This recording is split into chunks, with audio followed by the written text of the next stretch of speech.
Hello प्यारे बच्चों, मैं किशन फिर से हाजिर हूँ आप सबके सामने फिजिक्स का एक बहुत ईजी सा क्वेश्चन लेकर। और ये क्वेश्चन आपका नीट 2023 के पेपर में आया हुआ है और उम्मीद कर सकते हैं कि इस तरह के इजी क्वेश्चंस हर साल आ जाते हैं।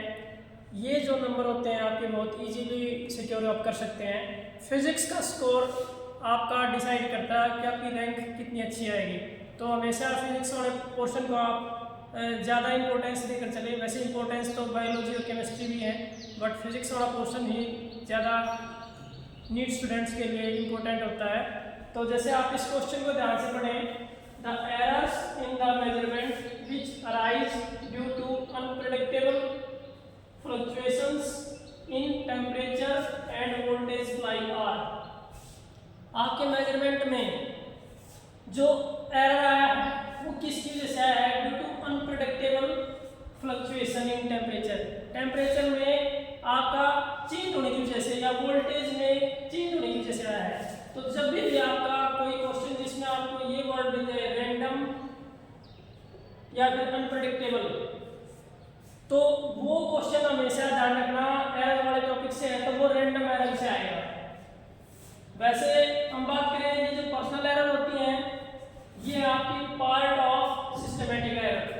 लिस्ट काउंट एरर है वो ये पार्ट ऑफ सिस्टमैटिक एरर, और इंस्ट्रूमेंटल एरर है वो भी आपका part of systematic error. Systematic errors वो एरर्स होती हैं जो मिनिमाइज की जा सकती हैं मेजरमेंट के अंदर। और वो कैसे मिनिमाइज की जा सकती है? ज़्यादा से ज़्यादा रीडिंग लेकर, बार बार उस एक्सपेरिमेंट को दोहरा के। जैसे हम बात करें, there are 3 main types: gross error, systematic error and random error.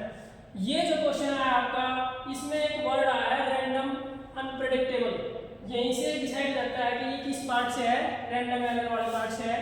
Instrumental error systematic error का पार्ट है, पर्सनल एरर भी सिस्टमैटिक एरर का पार्ट है, और लिस्ट काउंट एरर भी। जो पर्सनल एरर होती है वो किस वजह से होती है? जब एक्सपेरिमेंट करने वाला या ऑब्जर्वेशन लेने वाला जो परफॉर्म कर रहा है उसका ध्यान नहीं है पूरा एक्सपेरिमेंट करने पर। लिस्ट काउंट एरर की जैसे किस वजह से होती है? जो आप स्केल यूज कर रहे हैं, आप उसका लिस्ट काउंट चेक करें वो आपको आता नहीं है करना, या फिर उसमें लिस्ट काउंट का जो हम स्केल यूज कर रहे हैं उसमें कोई इंस्ट्रूमेंटल फॉल्ट है।